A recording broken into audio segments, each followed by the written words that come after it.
Okay, so let's see how we get on regardless of the technology. Feet about hip width apart. Ease your weight forwards a little bit, let your hips drop back, and just start to turn in the center of your body.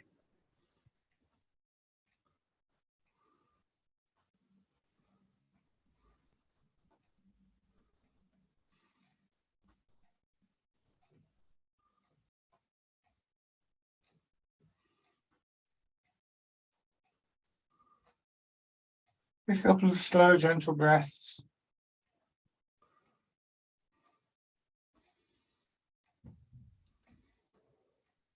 Think about your general posture as you do this. And what you may find is that in this movement that we're doing, you can get almost immediate feedback because we're going a little bit faster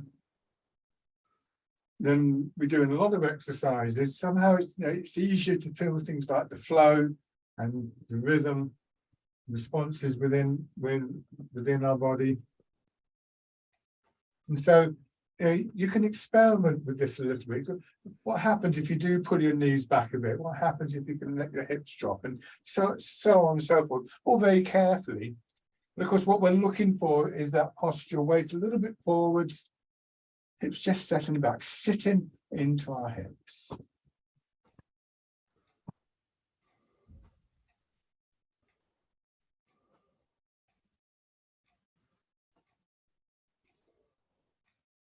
So this is the start of the process of rooting down.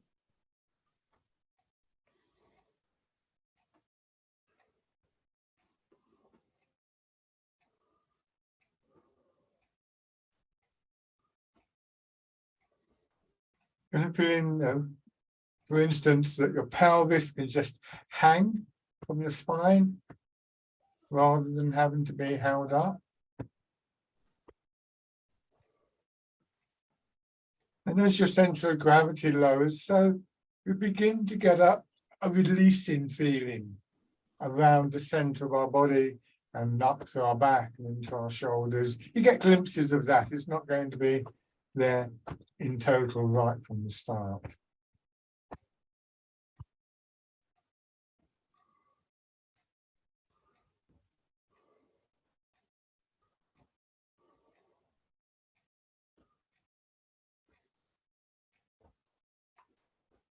By releasing, letting go, softening, I would describe it as this kind of thing my fist is tightly clenched, quite stiff, quite a bit painful really. And if I do this, it opens out, it becomes much softer. I lose some of that sense of tightness. So from here to here, I've still got a structure though. It's not, I haven't just suddenly gone like that. And so that's the feeling that we want to look for in our muscles, in tendons and ligaments and the joints. Ultimately, that's the quality of song working through the whole of our body. So if that image helps you sort of imagining that happening in those areas that you begin to realize feel a bit stiff or a bit tight, may help you. We also need to think about our structure. It's no good visualizing, for instance, that your shoulders are getting nice and soft if you're standing like this and your shoulders are tight because it's the only thing stopping you from falling over. So and I think you're in the class on Thursday, but it's worth saying again, these two aspects of Tai Chi are sort of technical side to do with posture and so on, but a more sort of feeling, intuitive aspect. Try and feel that this movement in the center of your body moves up through your belly and your chest into your shoulders and your arms. Very fluid quality. Of course, there's always the possibility of applying that image of moving through water.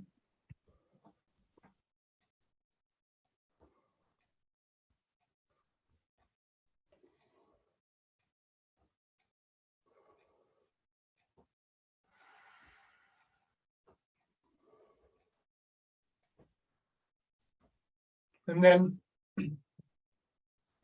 raising your arms a little elbows hanging down. Imagine your arms suspended from the ceiling.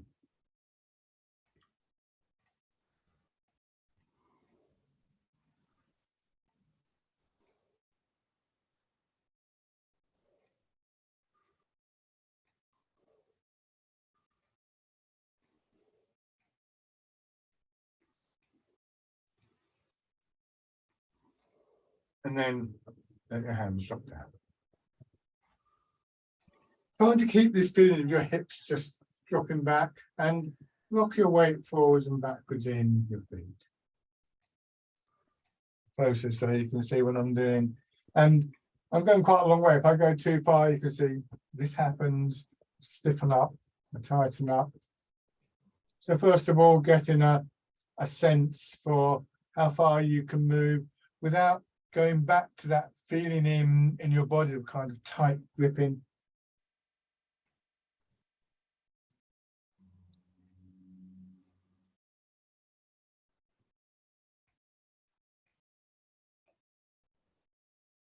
And also, if you can find it, that central point where there is no sense of an imbalance in the body here, although I'm quite comfortable, I am leaning forwards. So I'm kind of working harder in some parts of my body to prevent myself falling over. But here, there's a kind of sense of what I would call equilibrium.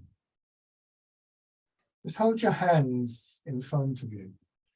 So you might want to do this to begin with your elbows just against the sides of your body, although that is a little bit uncomfortable. Imagine you've got a tray of drinks in your hand. So as you're moving, you're trying to move the tray of drinks without spilling them. So it's not sort of a jerky movement.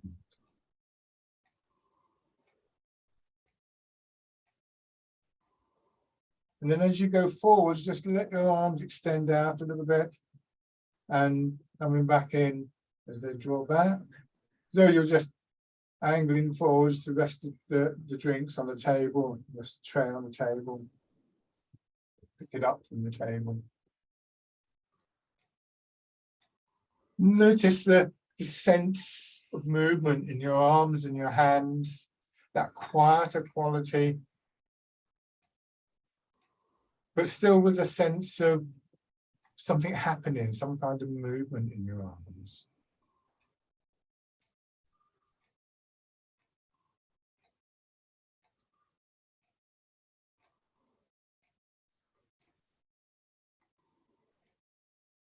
Next time you come forwards, turn your hands in and let your weight come to rest just behind the balls of your feet. Let your hips drop back a little bit more and then pushing up. So you've got a ball in your arms that you're first of all lifting up and then hands draped over the ball. You're sinking down. And pushing up. Body expanding and contracting. So the main focus of this movement is called rooting down, is that lowering, no, not even lowering, but allowing your hips to drop back, knees nice and soft. So your center of gravity drops, that's the rooting down. And we know that that helps with our stability, takes some of the strain away from the upper part of the body. But it also has the effect of, if you like, loading the legs. Imagine if you were doing this on a trampoline and you wanted to bounce up, you'd have to go down first. So without straining in your knees, just feel what's happening in the rest of your legs, particularly the muscles. As you sink down, they load up. Some of them extend out, some of them fill up, but eventually all of that begins to reverse.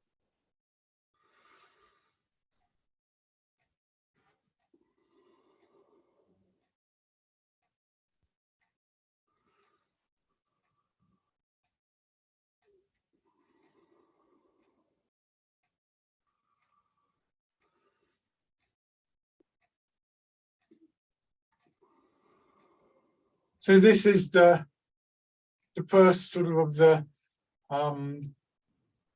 main dynamics, main sort of cycles of energy, of movement in Tai Chi, the yielding to the pull of gravity, and our body's responsiveness to that. Our body's response is to push back up, and we don't want that to be a strained movement.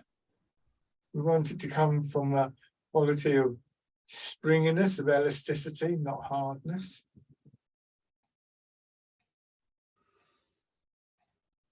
And then change, bring your hands out to your sides.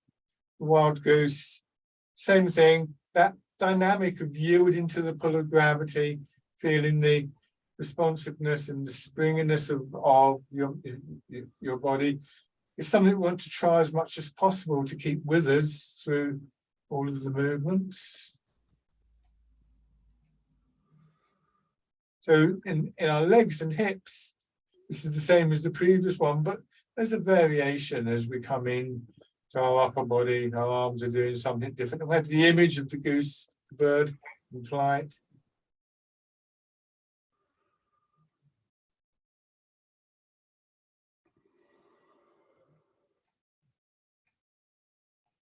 And then parting the clouds, put your hands across in front of your belly, push up through the expansion, belly up into your chest.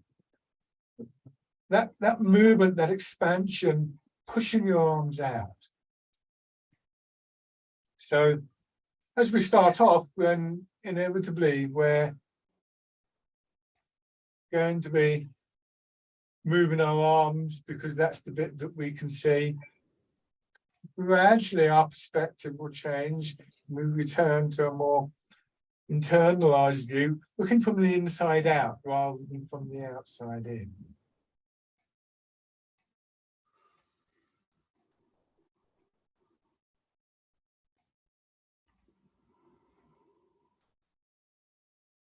At the moment, we're going up and down in our hips,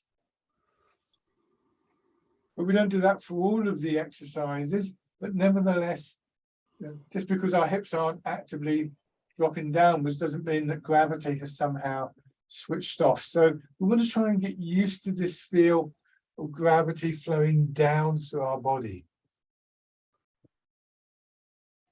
Now let your hands drop down with the weight of your arms hanging from your shoulders, pushing up. And then like you're going to pluck fruit off a tree, wind around and pull down. So as dragon plucks the stars from the sky. Changing sides. Just notice if you have any inclination to rush at this point. Very common to find ourselves doing something like this. You push up nice and slowly. You start to bring the hand down, and maybe round about here, you're already trying to move that arm. But just go all the way down, feel the weight of your arm hanging from the shoulder, and then move your attention across. You can do this one either with that same up and down movement that I was talking about, or you could, this is quite an interesting experiment, you could gradually make that movement smaller so your hips move less until eventually they're not moving up and down at all, but you're still in this position where you've got a feeling of your hips dropping. You can feel the pull of gravity working through your back and the sides of your body. And if you've reached a point where you've lost that feeling, go back to the bigger movement in your hips, build it up again, and then just see if you can gradually make it smaller. It's an awareness thing, because as I say, gravity doesn't suddenly switch off. So the question isn't, is gravity still there? The question is, can we just notice that movement downwards through our body so that we can begin to yield to it?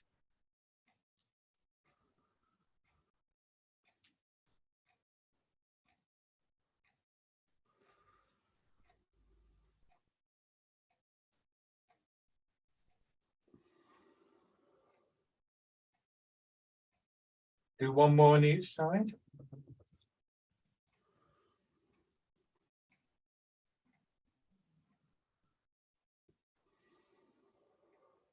Now, hands to your side. Do the first and the last part of this next movement. So pressing up, hands coming a little bit above your head, palm up as much as possible.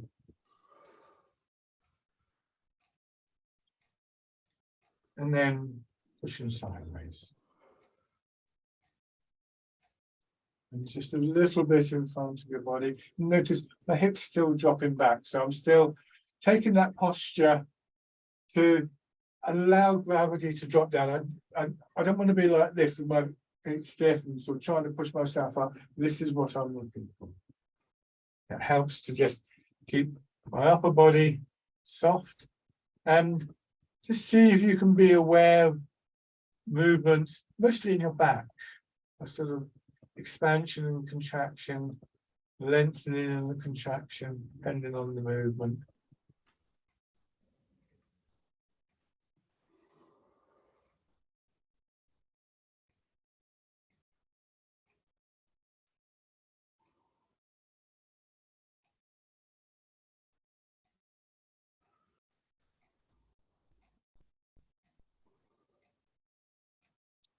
And this time, just keeping in the back of your mind that feeling of movement in your back. You push out, and you turn a little bit in your hips again. Making sure that you don't turn in such a way or so far that you lose that sense of movement. Opening and closing, expanding and contracting between hips and shoulders and in your spine, and then finishing with the sideways push.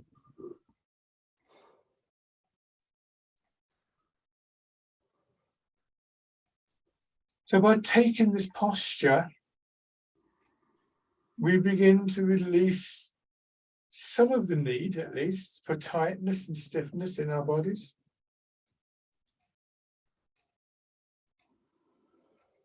And so as that tightness and stiffness begins to just dissolve away, we're left with a feeling of a bit more space in our body.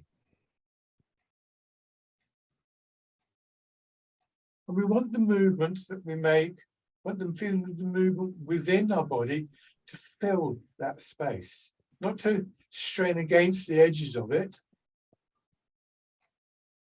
and not to sort of shrink away from the edges of it, but like, if you pour water into a glass, it will fill up every space in the glass. And in the same way, we want the sense of the movement, the energy, to fill every bit of space that we've begun to create. And then to drain away from it.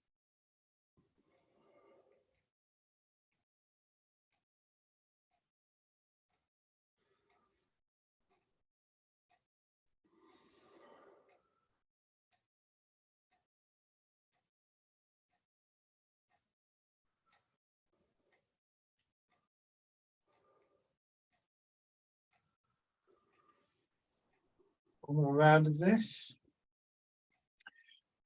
Remember, we're moving from the center of our body. That's hips and waist. Our shoulders follow that movement. Our arms follow that movement. So we're not twisting, causing any tightening in theory in our back and our spine.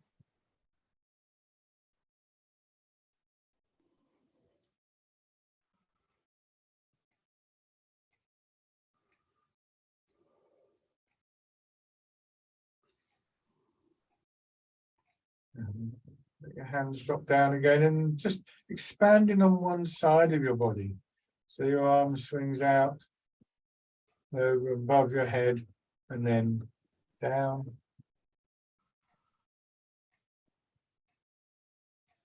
So now expanding. That expansion pushing your arms sideways.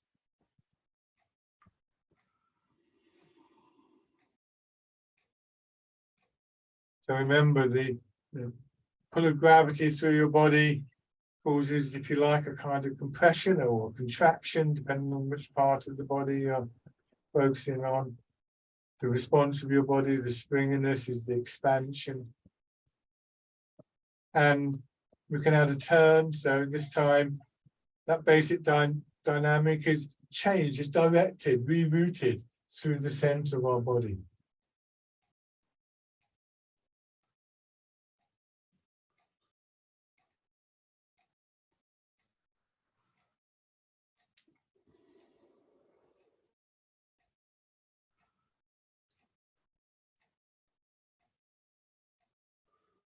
So between the expansion and contraction, a nice, steady, gentle sort of pulsing rhythm begins to build.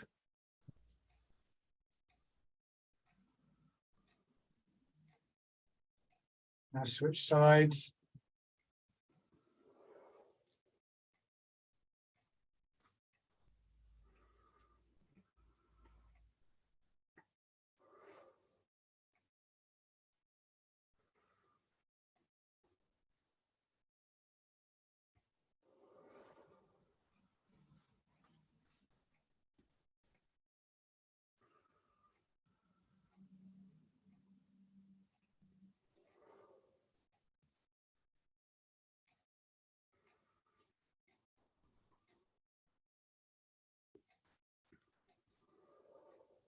Good, and then it's comfortable, the turning.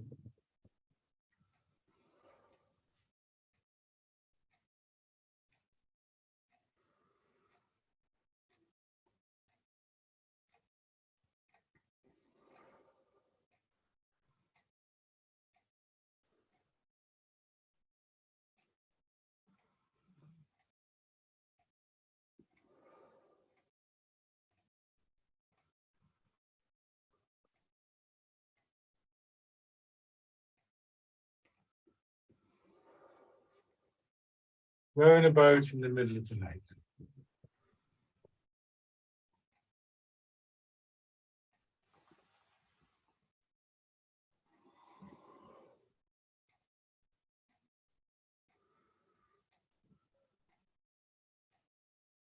Now the rotation in the center of your body is a vertical one. From here, let your hips drop back, feel your head come up very gently.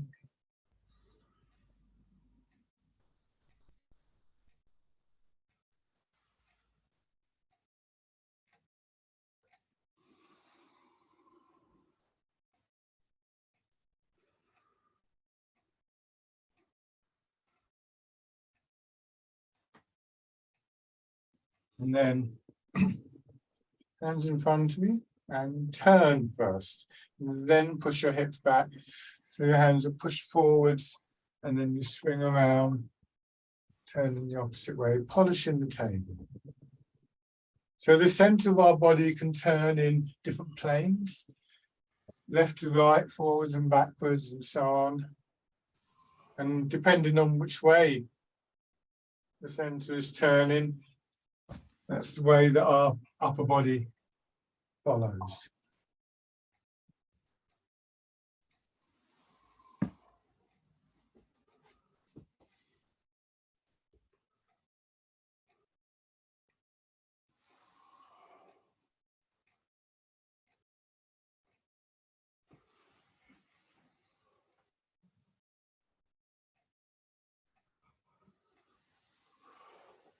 So polishing the table.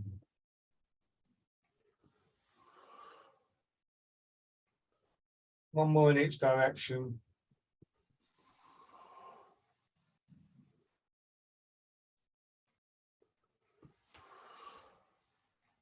Last time.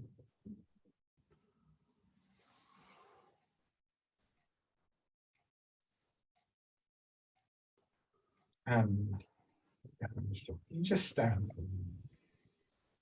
Take a couple of slow, gentle breaths.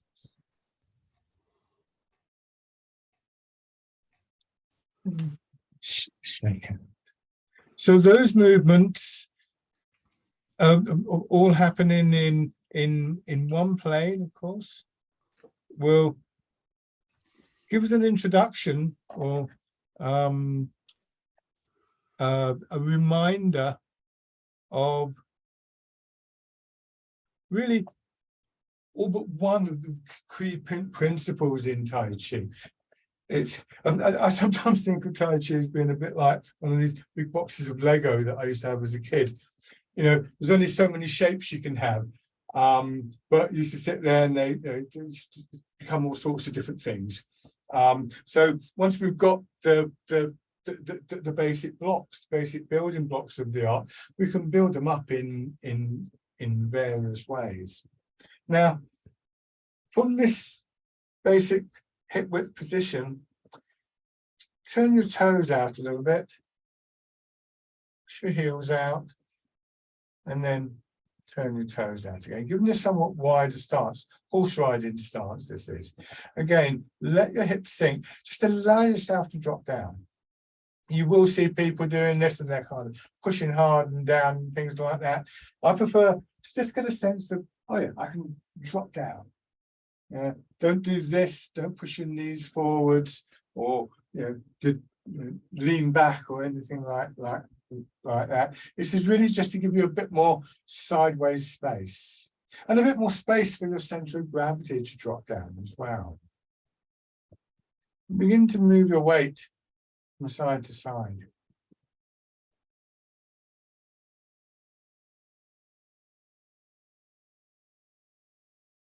So again, I'm going to come closer. I'm just going to, so you can see what my leg is doing. Here, when I go across into my right leg, this leg still has a slight curve in it. But as I go forwards, I want my weight to settle just behind the ball of each foot and drop down. So that my knee will bend a little bit more as my weight goes in. But what I don't want it to do is this. When I go back, I don't want it to straighten up completely. Imagine there's a little ball tucked in behind your knee.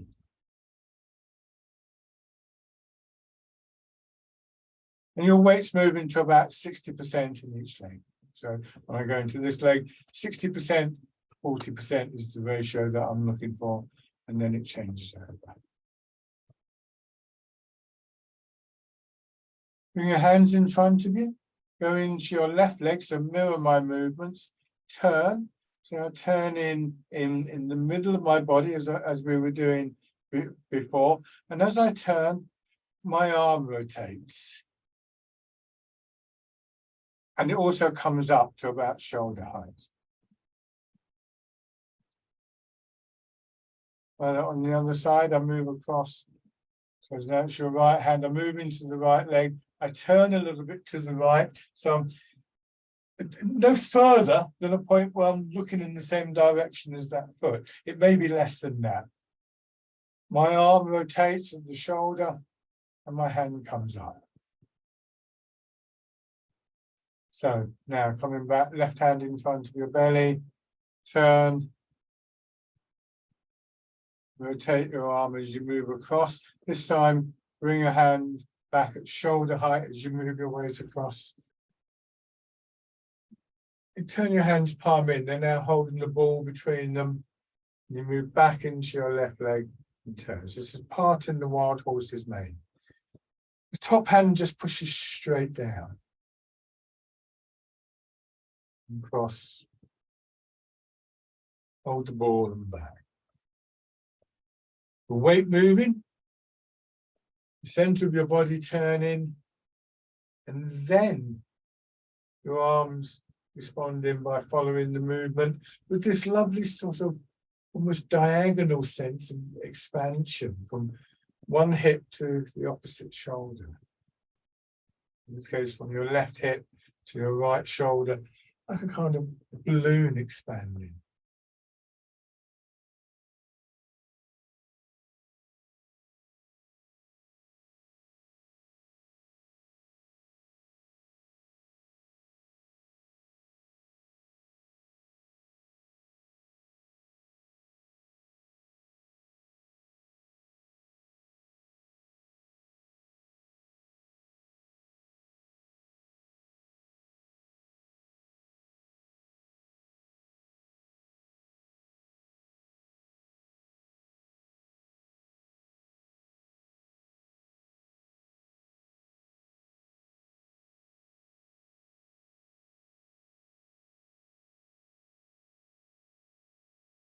part in the wild horse's mane.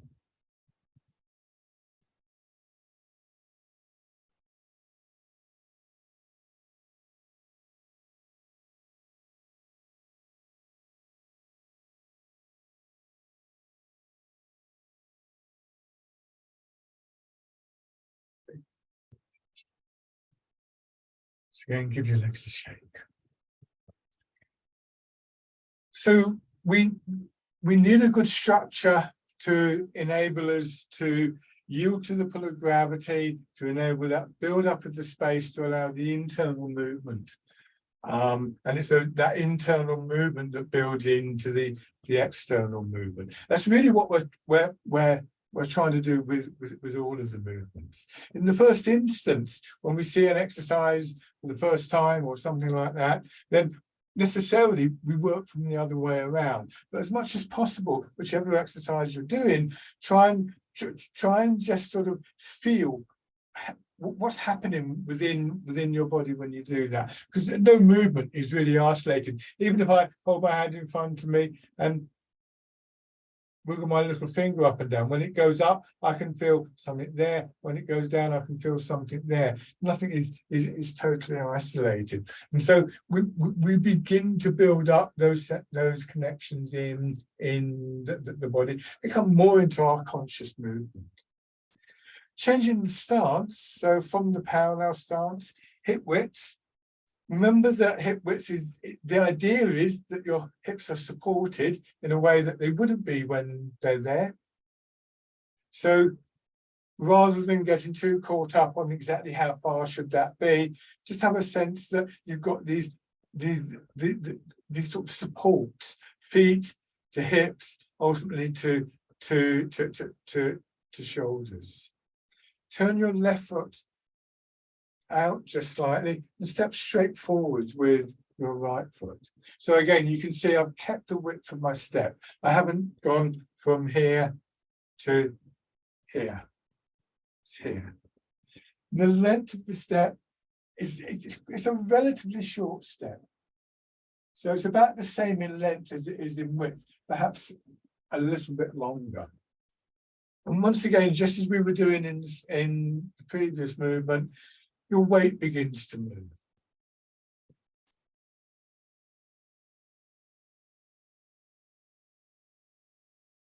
So if you imagine your legs being like a spring, as your weight goes in, it gets compressed, and at a given point, it will push back, and it would tend to do this. It would tend to push you upwards.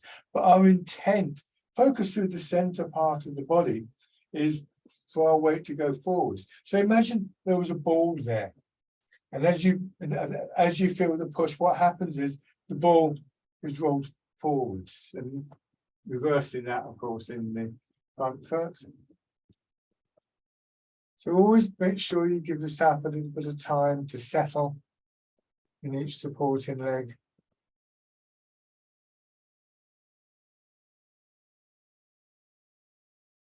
See if you can feel that, what I've described as compression. You feel the springiness of your leg responding. Soften your ankles, knees, and hips.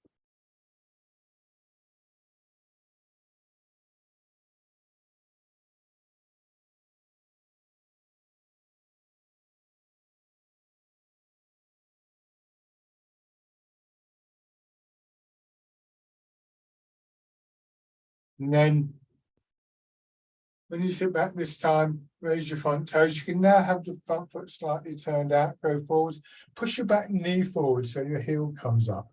As you do these two movements, raising your toes and your heel, more of your weight will settle into the supporting leg. And ultimately, what we're looking for is for almost all the weight to be in one leg or another. I say almost because actually you're not going to have 100% of your weight in each foot until this other foot is off the ground. There'll still be a little bit of residual weight there. Go forwards. Now just flex your foot, flex your ankle so that the toes come off the ground. Bring your foot in and push back. Here, as your toes come up, the ankle flexes. If you just point the toes forwards, your heel comes up, and then you can bring the foot in.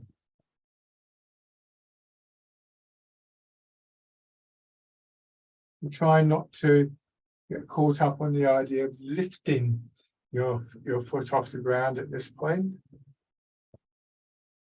But if you do feel that you want to take a higher step, then the mechanism for that isn't to strain in the leg, but to rotate your hip. Your knee will follow that movement of rotation, and your foot will follow your knee.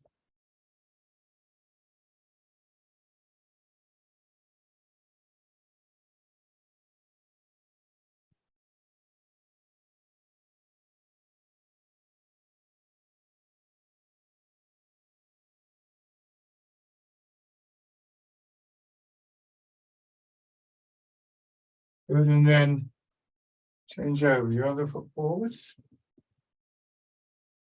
Transferring your weight. So in the first instance, when we do this, it's the weight distribution when we go forwards is about 60% of your weight in the front foot. When you go back, it's about 70, a little bit more. But that's all, not 100%.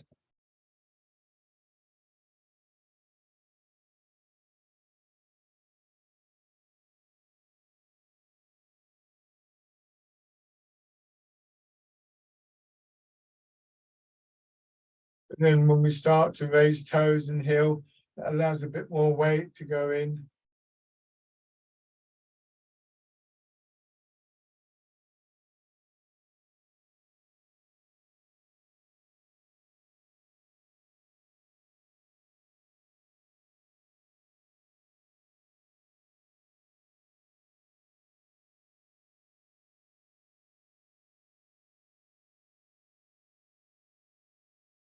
And then eventually step in.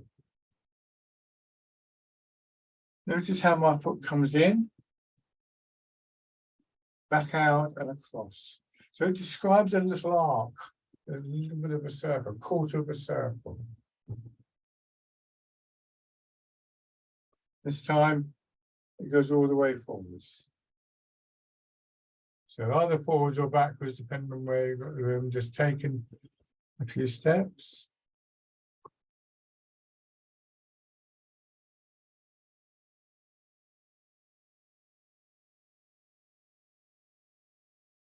And then go in the other direction.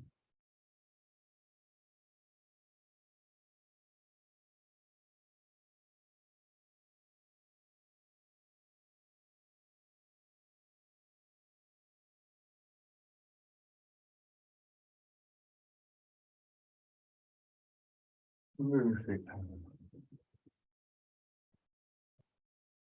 Good and shake out.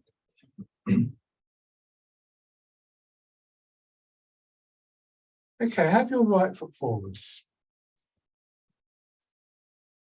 Now, start with your weight in your back.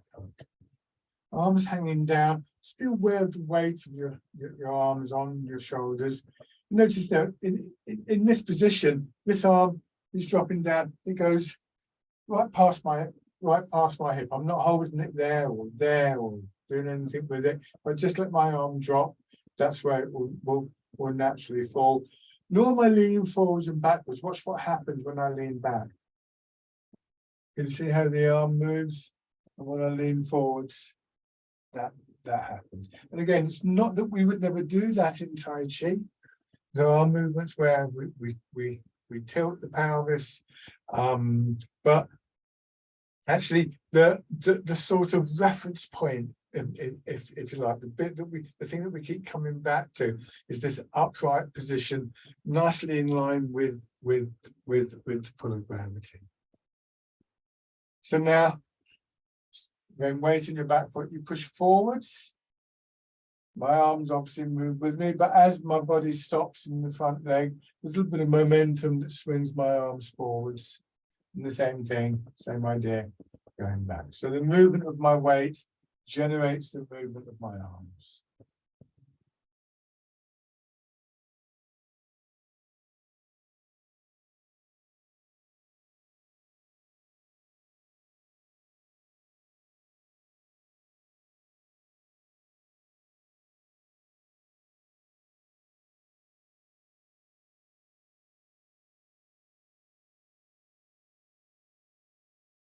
Fisherman cast the net.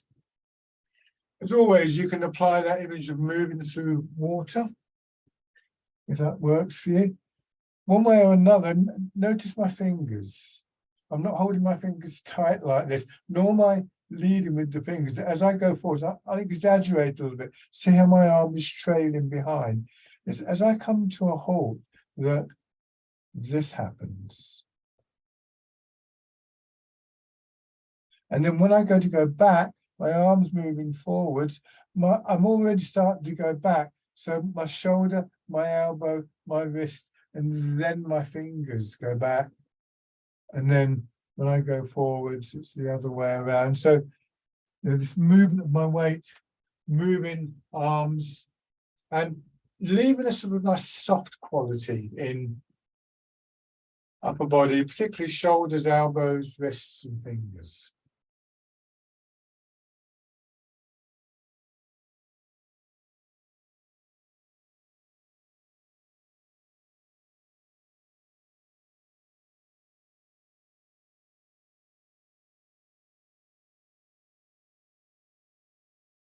One more time, and then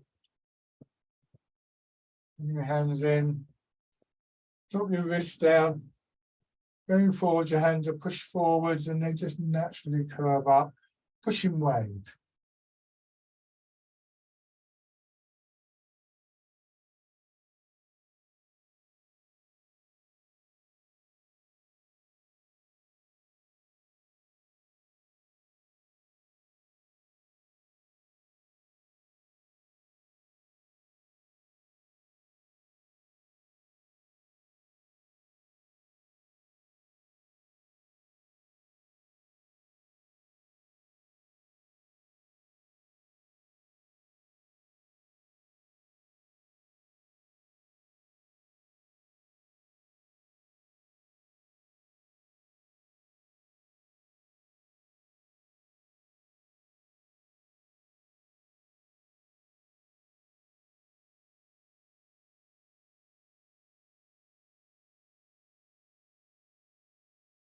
Now, this time when your hands come back, drop down, leave them palm down. When you get into your back foot, turn. Rotate your arms so the palms are facing forward, move forwards and turn.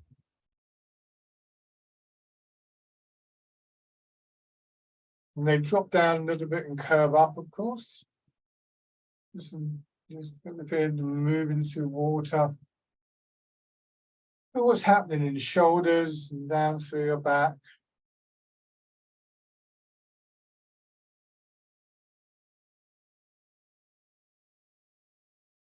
And then this time as you do this, if your hands come over to about shoulder height or just below, forwards and down towards your head. Turn a little bit more to swing your hands around. See what's happening still in the back and in the front of your body. Body expands and contracts. Expands and contracts.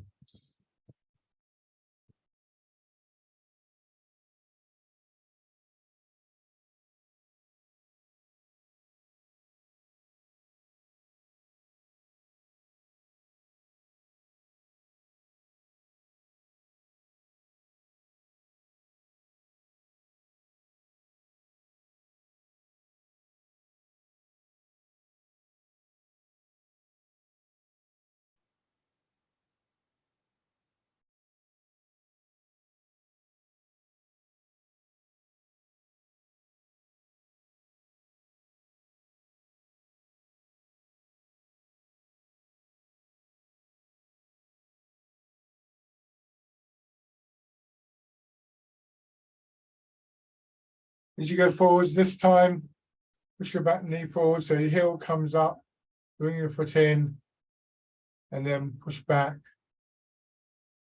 As you settle into your back foot, raising your toes.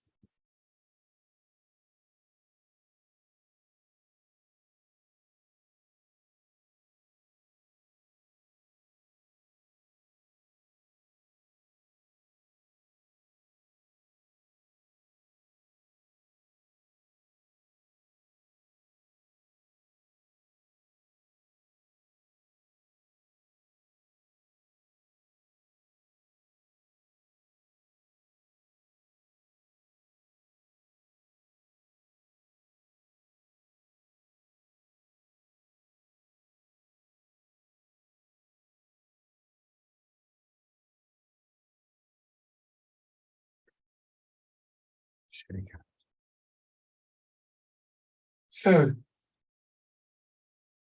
left foot forwards, same set of exercises. Fisherman cast the net. And for this one, and for pushing wave, we're facing forwards. We're moving our weight forwards and backwards, and our arms are swinging forwards and backwards. More or less. You may find, as I've said to some of you before, there, see, ideally, my shoulders, my hips will be parallel there. You may find they're slightly out. If you can correct that without straining in your back or your knees, well and good. If not, don't worry about it. It's not a massive issue at this stage. So just feel how your arms follow the movements that are generated in the rest of your body, starting with your feet and your legs and the movement of your weight.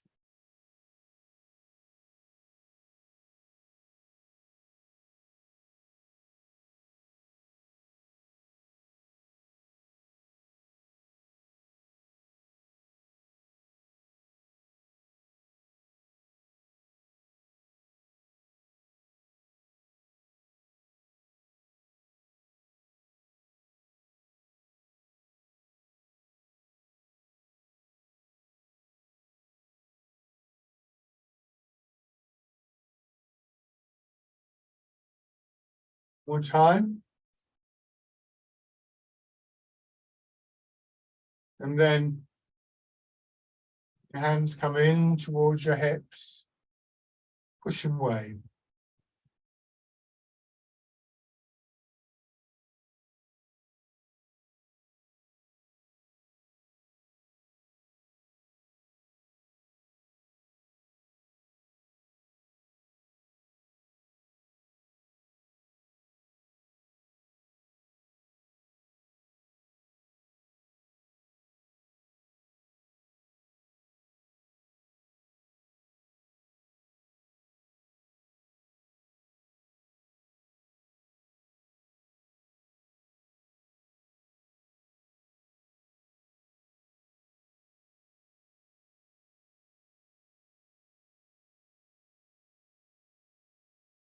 And change, and just letting your arms and your hands swing forwards and backwards. So now our body turning redirects our arms, but you'll notice there that actually they're dropping down. So there's already the beginning of a little curving movement there. Not having to sort of get here and think, well, I've got to lift my arms. As your hands swing up, feel what happens, your sides and your back. These are the movements that when we bring them into our awareness, we bring them deliberately into the movements that we're making. Move our arms first. So now this time, just allowing your arms to swing over the whole way and then down. As much as you can, keeping the palms of your hands facing the direction of the movement. So here, for instance, my hands start to swing up, and round about here, my hand rotates, and then another one rotates. It's not necessarily a set thing. your body would do it quite naturally, probably. So much of Tai Chi is about taking what comes naturally to the body and just working with that. Turn your front foot out. This time you raise the back heel so you can bring your foot in. You don't have to lift it up high. What you may find is hands and foot go up together and down together. And up together and down together. More. So we start to notice these little bits of connection and synchronicity through the body.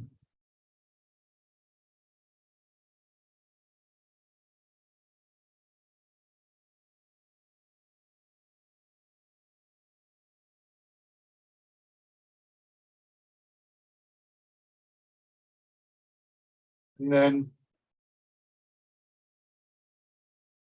stepping forwards or backwards, whichever way is the most convenient for you.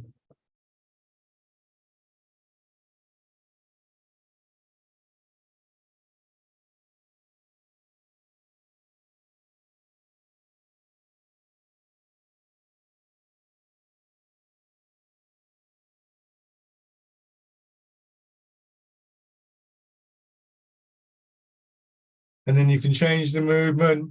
Just go into whichever leg you're not in, bringing your hands over, freeing up the empty leg to take the step.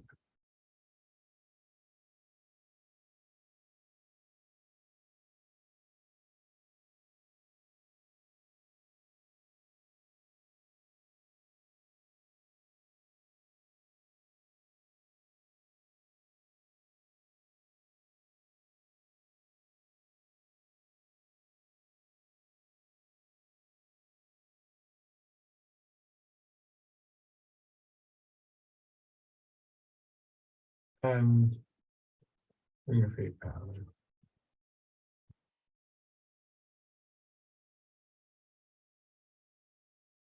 Good, and just shake.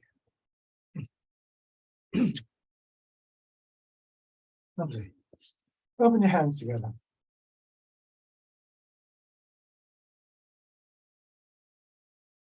And then pad your fingers, tapping lightly over your face.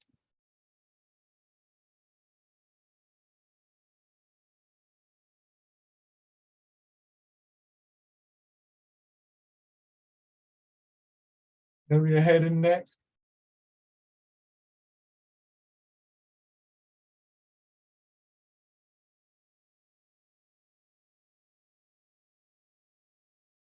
Moving into your shoulder. Your arm.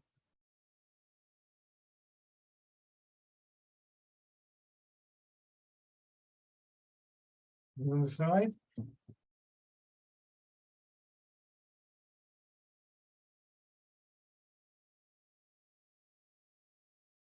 Into your back.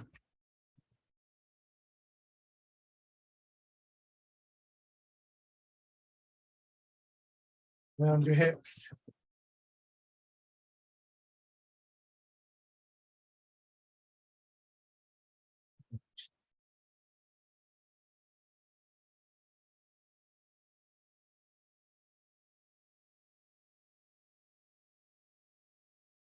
Light on your belly.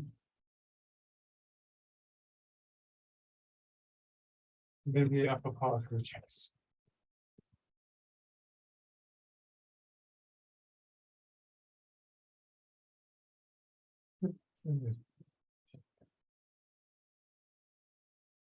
Now give yourself a few moments to just get back into this basic posture. Weight forwards, hips dropping back.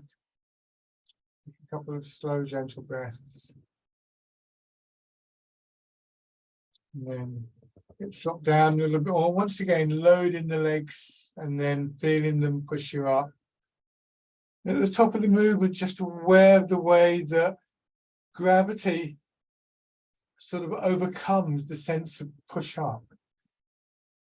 So either end of the movement, the dominant force changes. Here, gravity is so strong that the momentum coming up from your legs is no longer enough to push you up. But here, your legs are being loaded. So again, like on a trampoline, the springiness of your legs pushing you up. Embrace tiger, return to mountain. So we have this lovely cycle of movement, contracting and expanding, really initially sort of coming out of this response of our body to the pull of gravity, but taking with that our attention and our thoughts and our awareness. So along with that, what becomes a very natural sense of our body settling, the same natural sense of our attention, our mind settling for a moment.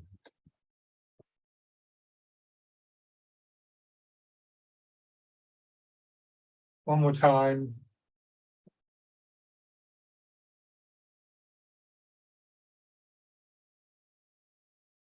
And again.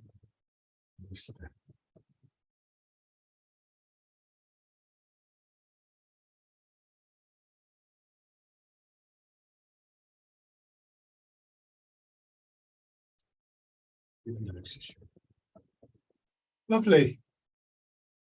Thank you very much, everybody. So nice to get the thing started. We managed to get through